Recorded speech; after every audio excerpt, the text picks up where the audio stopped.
A pleasure to me all at last, and welcome to the final ever piece regarding Superfoam Flying. What do I have to showcase for the very last ever bit of this series before I continue with more HGN regularly scheduled programming? Well, you know what? I feel like I found the perfect addition to this series that just might be enough to conclude it for good. Here is the Motoblitz. Yeah, I find this to be probably one of the best blasters ever. And that just goes to show I haven't even had the urge to unbox it for all this time.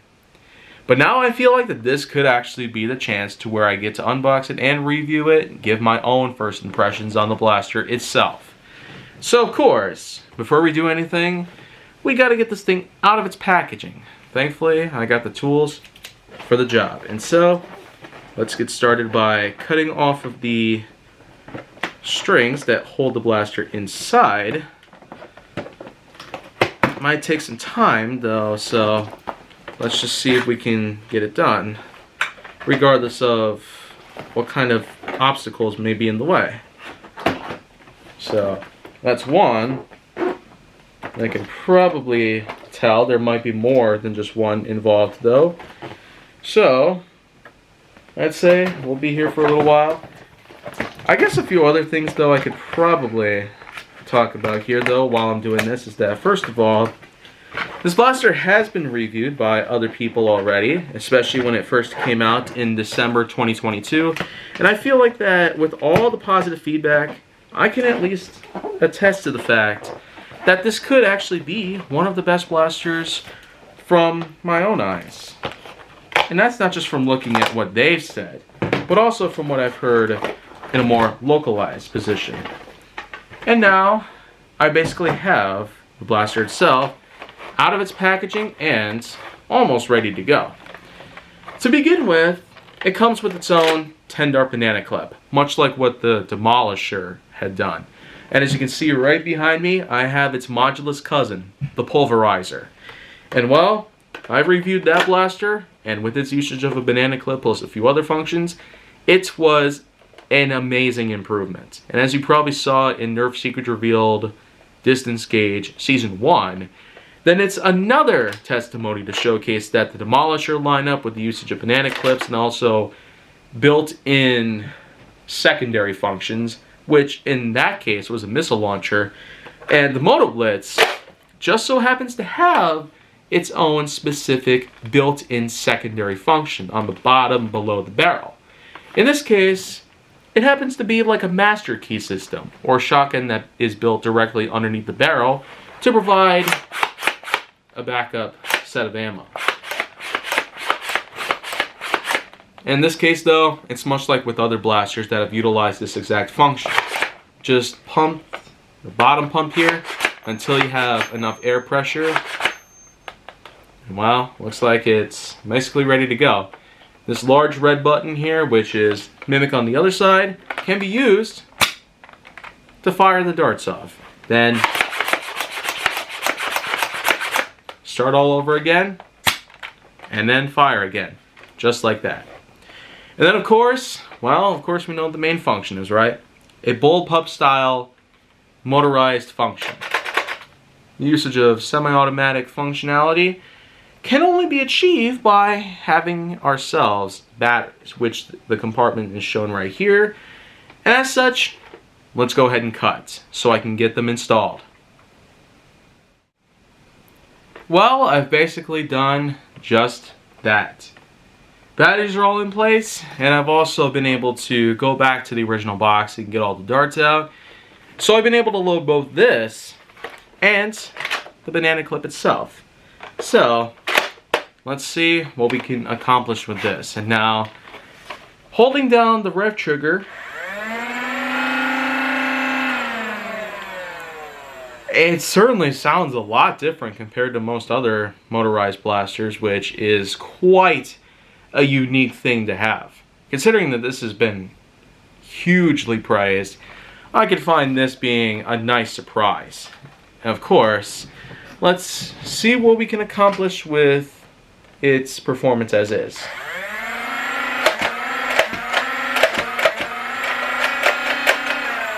Huh.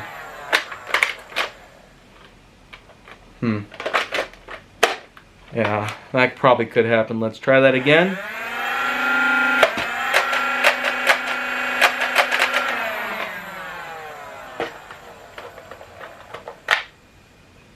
Well, I'm not quite seeing a lot of problems here.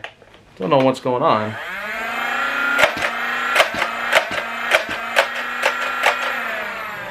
Okay, well, I feel like that's just allowed it to fully settle in. So, alright, clip's empty now.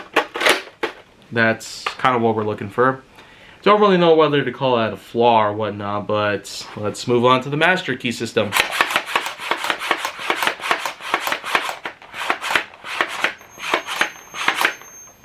Yep, right until you hear that high-pitched noise that just occurred.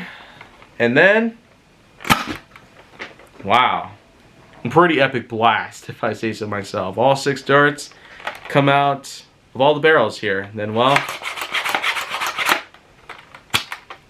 much like that, that's pretty much all you need to know. So in conclusion, I can find this to be amazing. For both its usage of semi-auto motorized capabilities and a master key system below the front barrel, it certainly offers plenty to those who are willing to utilize foam-flinging furiosity. And as for anything else, a built-in scope with a more streamlined back end, which can be useful in allowing people to get a nice clear visual on targets, especially with the built-in crosshairs inside the scope itself. Tack rails, of course. 1 above the scope, 2 on either side of the blaster. That's mostly all you get on that part, and they're all pretty short, so you may have some limited space when it comes to utilization of any sorts of accessory that you might have on hand. And color scheme, also pretty amazing to see, because we don't necessarily get a whole lot of Nerf blasters from this exact line that exceed out of the likes of teal, orange, and gray. But with the addition of black, white, and red with this partition, I'd say it really adds a whole new level of appearance to it. Nice aesthetics all put into place. And I really gotta love the kind of font choices they made on the Blitz as a whole. Every letter, all 5, they all have their own different fonts for some reason. It pretty much is just a unique sort of look to it. A nice way to simply say that this is the blaster simply called Motoblitz. Simply with the primary function being a moto, and with the master key system simply being the Blitz. This is the Moto, this is the Blitz, and this is the Motoblitz. That kind of reminds me of something. Oh, well, you know what? That is pretty biased by any means. But you know what, though? In 15 years that have passed since that happened, I'd say this blaster has been a long time coming.